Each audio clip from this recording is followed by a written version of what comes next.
भागो भागो, मम्मी हालत खराब हो रही है यार। कहाँ गया मैं? ये मेरी तो हालत खराब हो गई यार। तेज भगा तेज भगा तेज भगा, पीछे कोई आ रहा है यार, पीछे कोई आ रहा है, पता नहीं कौन आ रहा है, पीछे कोई आ रहा है, कोई लग रहा है मुझे यार, पीछा कर रहा है, जल्दी भगा। हेलो फ्रेंड्स, कैसे हैं आप लोग? उम्मीद करता हूँ यार बहुत अच्छे होंगे। तो गाइस, एक ऐसा ब्लॉग लेकर आया हूँ आज आपके लिए मैं, बहुत ही स्पेशल ब्लॉग है और कमज़ोर दिल वालों के लिए तो यार बिल्कुल भी नहीं है। एक ऐसी हॉन्टेड प्लेस, मतलब दुनिया क्या कह लो यार, दिल्ली की तो सबसे डरावनी जगह है, इंडिया की कह लो चाहे दुनिया की कह लो, सबसे डरावनी जगह है और सबसे हॉन्टेड प्लेस है ये, जिसका नाम है मालचा महल। तो आज दोस्तों मैं आपको मालचा महल दिखाने जा रहा हूँ, पूरा इतिहास बताऊंगा और पूरा महल आपको दिखाऊंगा। हॉन्टेड प्लेस है, याद रखो, पूरा महल आपको दिखाऊंगा। यहाँ कोई नहीं आता है दोस्तों, अकेला मैं ही आया हूँ और आपको पूरा महल दिखाने जा रहा हूँ, इसका इतिहास भी साथ में बताऊंगा। तो दोस्तों अपनी पेटी बांध के रखो और वीडियो को लाइक करो, ज़्यादा से ज़्यादा लोगों को शेयर कर दो, पहुंचा दो ज़्यादा से ज़्यादा लोगों को, ताकि लोगों को भी पता चले यार तुम्हारा भाई कितना दिलेर है और मालचा महल जो है कितना खतरनाक और खौफनाक और डरावनी जगह है। तो वीडियो को लाइक करो, शेयर करो, चैनल को सब्सक्राइब करो। चलिए आइए अब हम एक्सप्लोर करते हैं मालचा महल को। चाणक्यपुरी के जंगल में स्थित मालचा महल अपनी डरावनी स्थिति के कारण लोगों में चर्चा का विषय है। इस महल को 1325 में सुल्तान फिरोज शाह तुगलक ने अपने शिकारगाह के रूप में बनवाया था, लेकिन 1985 में खुद को अवध के नवाब रहे शाही परिवार का सदस्य होने का दावा करने वाली महिला बेगम विलायत महल अपने परिवार के साथ यहाँ रहने लगी। इसके बाद इस जगह को विलायत महल के नाम से जाना जाने लगा और वह महिला बिना बिजली पानी के अपने 10-11 कुत्तों के साथ यहाँ पर रहती थी। दोस्तों कहा जाता है कि मालचा महल में आने के तकरीबन 10 साल बाद 62 साल की उम्र में बेगम विलायत महल ने 1993 में आत्महत्या कर ली और उनके बाद उनके परिवार के अन्य लोग भी यहीं एक एक करके मर गए। इस परिवार की अंतिम मौत विलायत महल के बेटे अली रजा की 2017 में हुई और उसके बाद से यह जगह सुनसान है। कहा जाता है कि भूख से उनकी मौत हो गई और मौत के बारे में भी करीब 1 महीने बाद पता चल सका था। वहीं अब यह कहा जाता है कि इस परिवार के लोग अब यहाँ भूत बनकर रहते हैं। माना जाता है कि सूरज डूबने के बाद जंगल के भीतर मौजूद यह स्थान बहुत सुनसान हो जाता है। सुनसान तो वैसे दोस्तों ये दिन भर भी रहता है, लेकिन फिर भी शाम के बाद और छत की तरफ जाती सीढ़ियाँ रात में एक डरावना अनुभव देती हैं। साथ ही हिरन, बंदर, उल्लू और चमगादड़ की आवाज़ें इस अनुभव को रात में और भी अधिक डरावना बना देती हैं। सरकार ने भी शाम के 7:30 बजे के बाद यहाँ पर लोगों के जाने पर प्रतिबंध लगा रखा है। आप देख सकते हो दोस्तों, बिल्कुल आज के समय में ये बिल्कुल साफ़ सुथरा है, बहुत ही साफ़ सुथरा है। लेकिन 2017 के बाद जब विलायत महल के लड़के की डेथ हुई थी तो उसके बाद फिर सरकार ने इसको खोल दिया था। तो साल 2017 से ये विलायत महल खुला हुआ है टूरिस्ट के लिए, मतलब कोई भी यहाँ पर आ सकता है सुबह से लेकर शाम तक, और रात को तो मतलब आना मना भी है और आना भी नहीं चाहिए क्योंकि काफ़ी रिस्की हो जाता है। तो आप देख सकते हो इस समय तो काफ़ी साफ़ सुथरा है, लेकिन पहले के समय में ये साफ़ सुथरा नहीं था। मतलब तो विलायत महल का इसमें सारा सामान रखा हुआ था, डाइनिंग टेबल और गिलास, बुक्स, बेड, हर चीज़ यहाँ पे सारा सामान उनका यहाँ पर रखा हुआ था। बाद में एएसआई ने यहाँ से हटवा के इसको साफ़ कर दिया गया। तो आप देख सकते हो इस समय तो ये बिल्कुल साफ़ सुथरा आपको देखने को मिलेगा। यहाँ पर कोई भी सामान विलायत महल का नहीं देखने को मिलेगा। महल के अंदर आपको चमगादड़ देखने को मिलेंगे, आप सामने देख सकते हो चमगादड़। तो यहाँ पर जगह जगह कोने कोने पर चमगादड़ देखने को मिलेंगे आपको। तो आप जब भी आओ अगर ग्रुप में आना और मतलब सोच समझ के और संभल के मतलब इसको देखना, क्योंकि यहाँ पर जगह जगह आपको चमगादड़ देखने को मिलेंगे। तो मतलब पूरा ये सेफ़ नहीं है, यहाँ पर एक्सप्लोर करना इसको सेफ़ बिल्कुल भी नहीं है। तो आप देख सकते हो ज़्यादा बड़ा महल नहीं है ये जो मैं रूम आपको दिखा रहा हूँ। हो सकता है ये बेडरूम रहा हो, क्योंकि मतलब ये महल इस तरीके से बना है, इसमें कुछ पता नहीं चल पा रहा है कि कौन सा बेडरूम होगा, कौन सा टॉयलेट होगा, कौन सा किचन होगा। एक तो इतना ख़ास बड़ा भी नहीं है और पूरा एकदम ओपन है, पूरा खुला हुआ है। वो किस तरीके से रहते थे यार, ये तो वो ही जाने। तो आप देख सकते हो। कहा जाता है कि बेगम विलायत इस महल में आने से पहले उन्होंने नई दिल्ली रेलवे स्टेशन के प्लेटफॉर्म पर 9 साल तक धरना दिया था और वो वहीं रहती थी।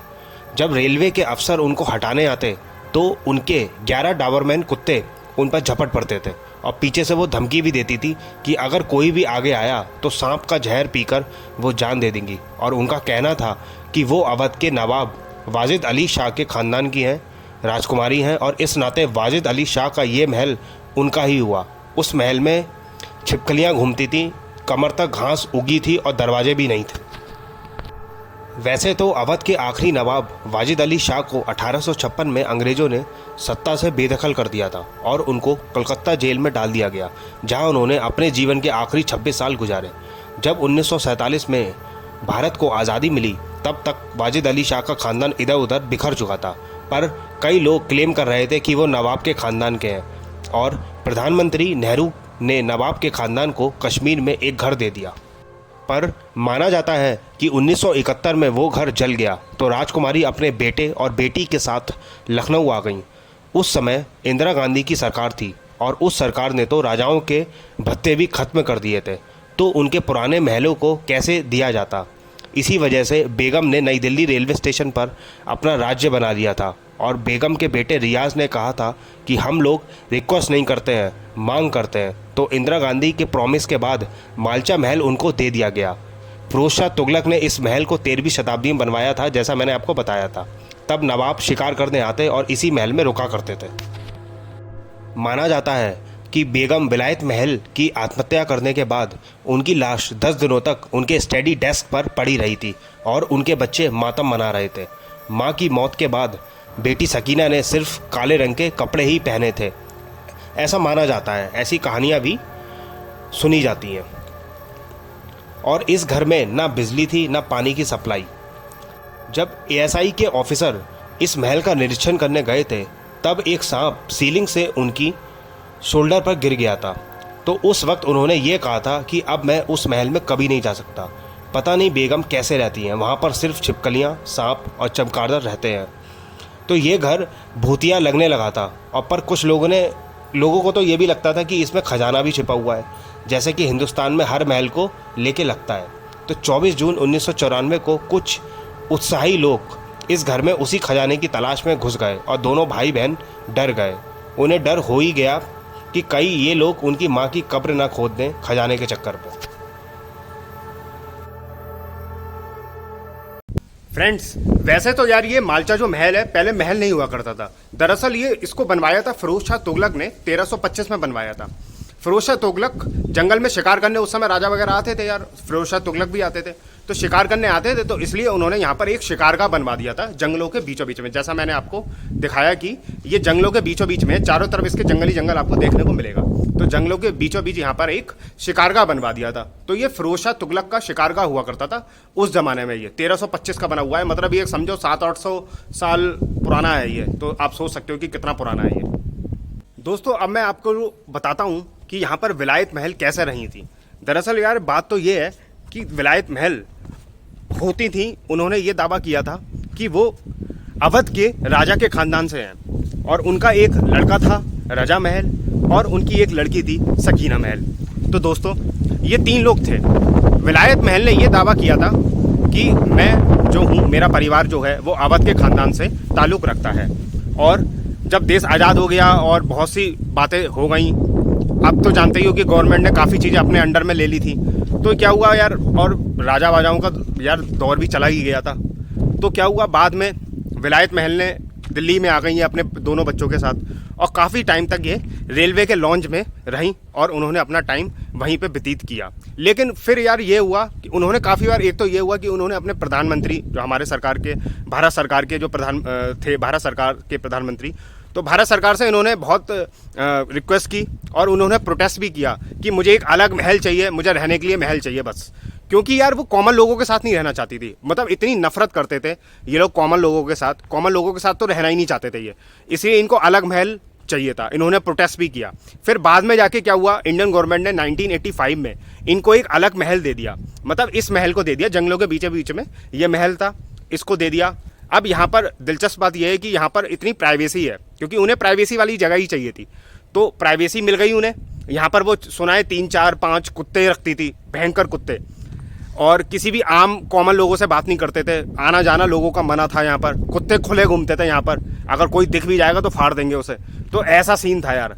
बाद में जाके 1985 में तो ये लोग सेटल हो गए थे। फिर 93 में क्या हुआ, जो बेगम विलायत थी उन्होंने सुसाइड कर लिया था, ऐसा कहा जाता है। जो हीरे होते हैं, हीरो के टुकड़े उन्होंने खा गई थी वो, तो सुसाइड कर लिया था उन्होंने, लेकिन सुसाइड की भी खबर गवर्नमेंट को या पब्लिक को किसी को भी नहीं पता चला था। बाद में उनके बच्चों ने ही बताया था और उनके बच्चों का भी बाद में अंत हो गया और कुछ भी नहीं पता कैसे है क्या है। मतलब ये फैमिली बड़ी अजीब थी यार, किसी से ताल्लुक़ नहीं रखती थी यार, किसी से मतलब नहीं थी, किसी से बोलचाल नहीं, कोई लेना देना ही नहीं किसी से, बस अपने इधर ही रहते थे, बस ऐसे ही।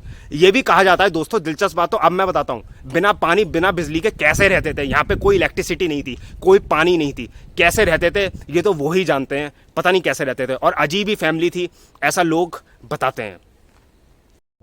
दोस्तों भाई बहन ने तो खुद ही कब्र खोद दी और माँ की बॉडी कब्र से निकाल के जला दी। उनको डर था कि माँ की बॉडी को मतलब लोग नुकसान ना पहुँचा दें और कब्र को कोई नुकसान ना पहुँचा दे, तो उन्होंने ऐसा कर रखा था। अब देख सकते हो आप, चारों तरफ आपको यहाँ पर जंगल नज़र आएगा, कुछ भी देखने को नहीं मिलेगा। महल भी अब कुछ हद तक थोड़ा तहस नहस हो चुका है, हालत काफ़ी इसकी अब बेकार हो चुकी है। चलिए अब हम महल के ऊपरी हिस्से में जाने की कोशिश करते हैं। ऊपर जाने का रास्ता तो 2-3 थे, पर हर किसी में हर जगह पर यहाँ पर चमकादड़ नज़र आ रहे हैं। आखिरकार हमें एक रास्ता मिला। अब हम ऊपर जाके देखेंगे कि ऊपर हमें क्या दिखता है।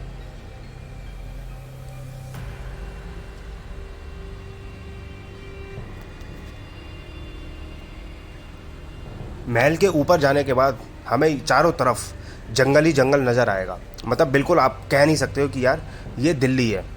मतलब दिल्ली के बीचों बीच में ये एक महल बना हुआ है और चारों तरफ इसके जंगल है। इस महल के छत पर जब भी आप आओगे और आप देखोगे कि आपको मतलब लगेगा ही नहीं कि यार ये महल दिल्ली में है, क्योंकि चारों तरफ इतना घना जंगल आपको देखने को मिलेगा। पूरा वीरान, मतलब एकदम एकांत जगह में ये महल बना हुआ है, पूरा वीरान है ये। अब बहुत ही हॉन्टेड प्लेस है। मतलब आप बिलीव करो कि मैं ये वीडियो शूट कर रहा हूँ और मुझे कितना डर लग रहा है। तो गाइस आप देख सकते हो यार, ये मालचा महल जो है उसके ऊपर का हिस्सा है और आप देख सकते हो चारों तरफ इतना घना जंगल। मतलब आप सोच सकते हो कि यार मैंने तो कभी नहीं सोचा था कि दिल्ली में इतना बड़ा जंगल है, वो भी घना। आप देख सकते हो मेरे चारों तरफ घना जंगल है। और एक अद्भुत चीज़ तो ये है कि मतलब ऐसे नहीं सोचा था कि इसकी छत इस तरीके से होगी। तो आप छत देख सकते हो इसकी, इस महल की जो छत है ये, तो ये देखो आप। और मैं एक चीज़ और आपको रिकमेंड करूँगा कि यार दोस्तों के साथ आ जाओ, 4-5 लोग आ जाओ, अकेले मत आना। मेरी तरह पागल मत बनना। मैं आप लोगों के लिए जोखिम उठाता हूँ, लेकिन मेरी तरह पागल मत बनना दोस्तों। 4-5 के ग्रुप में आओ, ज़्यादा अच्छा है। सुनसान है और डर तो लगेगा थोड़ा बहुत, हालत ख़राब हो जाएगी, क्योंकि अकेले मत आओ तो ज़्यादा ही अच्छा होगा। बहुत ही हॉन्टेड प्लेस है दिल्ली की। सबसे डरावनी जो जगह है, हॉन्टेड जो जगह है, वो इस समय यही है। क्योंकि यार यहाँ पर सुसाइड हुए हैं और बहुत सी चीज़ें जाने क्या क्या हुआ है, तो कुछ भी हो सकता है। इसलिए मेरा तो यही रहेगा यार कि अकेले मत आओ, आना है तो 4-5 के ग्रुप में आओ। दिल्ली की मोस्ट हॉन्टेड प्लेस मैंने इस ब्लॉग में आपको दिखाई है दोस्तों। तो वीडियो को लाइक ज़रूर बनता है और ज़्यादा से ज़्यादा लोगों को शेयर करो, लोगों को पता चले कि दिल्ली की जो मोस्ट हॉन्टेड प्लेस है मालचा महल, वो कैसी है और उसका इतिहास क्या है। तो चैनल को सब्सक्राइब ज़रूर करो। मिलते हैं नए ब्लॉग के साथ। Bye bye and take care.